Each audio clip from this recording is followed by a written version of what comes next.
Digital கைது என மோசடி செய்து ஏமாற்றும் நிகழ்வுகள் குறித்த புகாரை தாமாக விசாரணைக்கு எடுத்துக்கொண்ட சுப்ரீம் கோர்ட் மத்திய அரசுக்கு நோட்டீஸ் அனுப்பியுள்ளது. இந்த வழக்கில் உதவும்படி மத்திய அரசின் அட்டர்னி ஜெனரலிடம் தெரிவித்துள்ளது.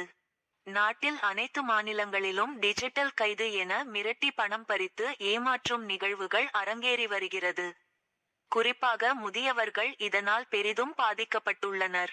ஹரியானா மாநிலம் அம்பாலாவைச் சேர்ந்த முதியவர் ஒருவர் கடந்த செப். 3 முதல் செப். 16 வரையிலான டிஜிட்டல் கைது முறையில் ஏமாந்து பணத்தை இழந்துள்ளார். இது குறித்து அவர் தெரிவித்த புகாரை அடிப்படையாக வைத்து சுப்ரீம் கோர்ட் நீதிபதிகள் சூரியகாந்த் மற்றும் ஆர்யமாலா பக்ஷி அமர்வு தாமாக முன்வந்து விசாரணைக்கு எடுத்துக் கொண்டது. அப்போது நீதிபதிகள் கூறியதாவது: சிபிஐ அதிகாரிகள் மற்றும் அரசு அதிகாரிகள் என கூறிக்கொண்டு தொலைபேசி அல்லது வீடியோ அழைப்புகள் மூலம் மோசடியாளர்கள் தங்களை தொடர்பு கொள்கிறார்கள் என பாதிக்கப்பட்டவர்கள் தெரிவித்துள்ளனர்.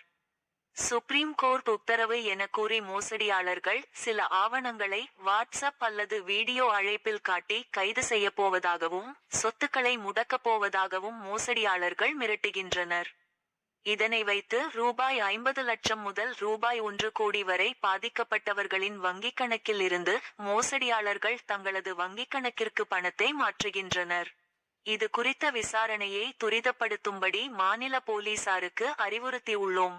போலி ஆவணங்கள் மற்றும் சுப்ரீம் கோர்ட் அல்லது ஐகோர்ட்டின் முத்திரை பெயரை கிரிமினல்கள் பயன்படுத்துவது கவலையளிக்கிறது.